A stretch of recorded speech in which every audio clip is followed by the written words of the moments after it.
Selamat pagi bersama saya Cindy Raja. Mari kita awali pagi ini dengan semangat baru, motivasi hidup sehat dan inspirasi yang akan membawa kita lebih dekat kepada kebugaran fisik, mental dan spiritual. Perubahan kecil dalam hidup kita hari ini bisa menjadi langkah besar menuju umur panjang yang penuh kebahagiaan. Bersama kita akan merangkul kisah kemenangan, wawasan menarik, dan kekuatan harian yang berakar pada kebesaran Sang Pencipta. Tetap bersama kami di program Renungan Pagi, di mana setiap kata adalah dorongan untuk hari yang lebih baik. Kita mulai pagi ini dengan syukur dan harapan menuju hidup bugar selamanya. Ditulis oleh Kai Kusma bersama Pendeta Denny Kanajo. Selamat mendengarkan. Shalom. Selamat pagi para pendengar yang diberkati oleh Tuhan dimanapun Anda berada saat ini. Kita akan sama-sama mendengarkan firman Tuhan melalui audio Renungan Pagi pada tanggal 18 Maret 2025 dengan judul Ketaatan atau Penyalahgunaan. Sebelum kita melanjutkan bacaan renungan kita pada pagi hari ini, kembali saya mengajak semua para pendengar yang setia untuk berdoa bersama-sama. Bapa kami yang bersemayam di dalam takhta kerajaan sorga, terpujilah namamu ya Tuhan pada pagi hari ini. Sebelum kami melakukan segala aktivitas pelayanan dan pekerjaan kami sangat rindu sejenak untuk merenungkan kebenaran firman Tuhan. Kami butuh kuasa Roh Kudus-Mu dicurahkan kepada masing-masing kami. Terima kasih Tuhan Yesus, ampuni kami Bapa, karena kami sudah berdoa hanya di dalam nama Tuhan Yesus, Juru Selamat kami. Amin. Ayat inti kita terambil di dalam 1 Korintus 3 ayat yang ke-16 hingga ayat yang ke-17, demikian firman Tuhan. Tidak tahukah kamu bahwa kamu adalah bait Allah dan bait Roh Allah diam di dalam kamu? Jika ada orang yang membinasakan bait Allah, maka Allah akan membinasakan dia. Sebab bait Allah adalah kudus dan bait Allah itu ialah kamu. Mari kita ikuti penjelasannya. Otak berfungsi pada tingkat-tingkat yang berbeda. Yang tertinggi adalah pemikiran kritis atau kebijaksanaan. Yang kedua adalah fungsi motorik, diatur kemampuan untuk menyeimbangkan bernapas dengan teratur. Memfokuskan mata pada suatu objek yang menyentuh ujung hidung dengan jari sambil mata tertutup. Tingkat terendah adalah fungsi motorik yang tidak diatur, bernapas otomatis atau detak jantung Anda.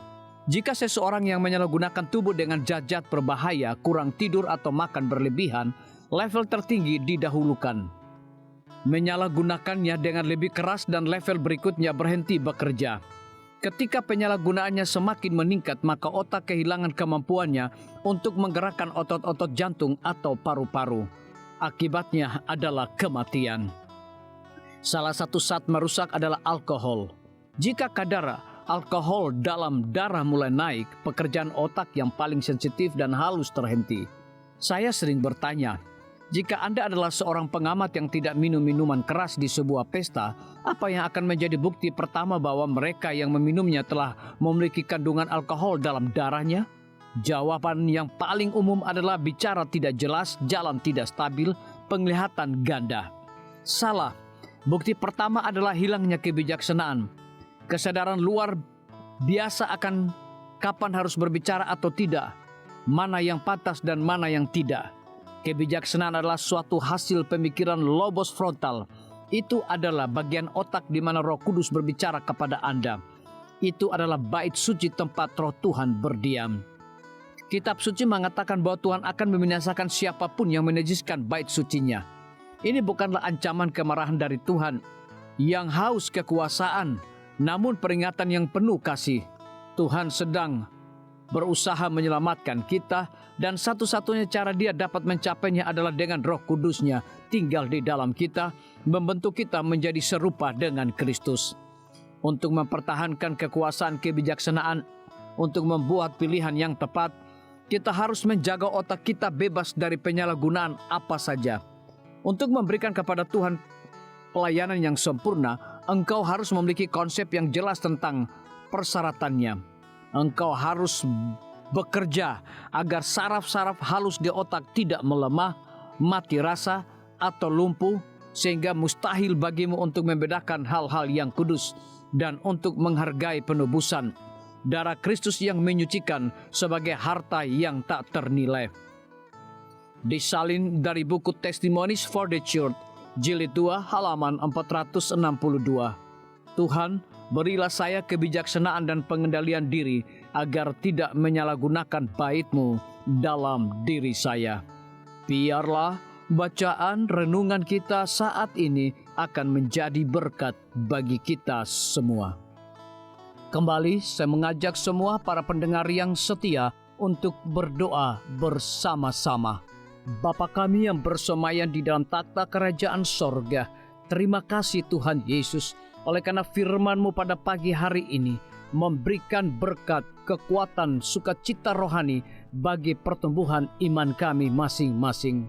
Pada saat ini Tuhan, kembali hamba-Mu berdoa untuk pemerintah kami. Tuhan memberkati Bapak Presiden bersama Wakil Presiden, para menteri dan seluruh stafnya. Bapak Gubernur bersama wakil, Bapak Bupati bersama wakil, Bapak Wali Kota bersama wakil, camat dan seluruh stafnya, kepala desa, lurah, RT, RW, dimanapun mereka berada saat ini. Tuhan lindungi mereka, pelihara mereka, curahkan mereka hikmat pengetahuan sorga, kekuatan kesehatan, agar mereka dapat menjalankan roda pemerintahan boleh sesuai dengan amanah dan titah Tuhan sendiri. Tidak lupa juga kami menyerahkan pimpinan-pimpinan organisasi gerejawi Tuhan dari tingkat yang tertinggi sampai kepada seluruh gembala jemaat. Tuhan urapi mereka, Tuhan berkati mereka. Mereka sangat butuh kuasa Roh Kudus dalam pelayanan mereka setiap hari. Para tim medis, Tuhan berkati dokter umum, dokter spesialis, perawat bidan, para apoteker, dan semua yang memberikan waktu dan tenaga mereka melayani di rumah sakit, puskesmas, bahkan pustu kepada setiap para pasien yang datang membutuhkan pertolongan pelayanan mereka. Engkau berikan mereka sukacita sorga, roh dedikasi yang tinggi, agar mereka dapat memberikan pelayanan yang terbaik, sehingga dengan bantuan dan jamahan Tuhan, semua para pasien dapat memperoleh kesembuhan. Guru-guru, kepala sekolah, setiap siswa, mahasiswa, dosen, rektor di setiap lembaga pendidikan swasta maupun negeri, Tuhan urapi mereka agar mereka dapat mendidik setiap siswa maupun mahasiswa untuk memiliki nilai-nilai religius di dalam diri mereka masing-masing. TNI, Polri, PNS, wira swasta, petani, pedagang, nelayan, ojek online, saudara-saudara kami juga yang ada di dalam penjara, Tuhan hiburkan mereka, Tuhan berkati mereka, cukupkan kebutuhan mereka, dan berikan juga mereka sukacita senantiasa. Para pendengar yang setia yang berulang tahun saat ini dimanapun mereka berada, biarlah dengan bertambahnya usia yang Tuhan percayakan dalam hidup mereka, mereka hidup selalu bersyukur, berterima kasih, dan menjadi saluran berkat bagi sesama manusia.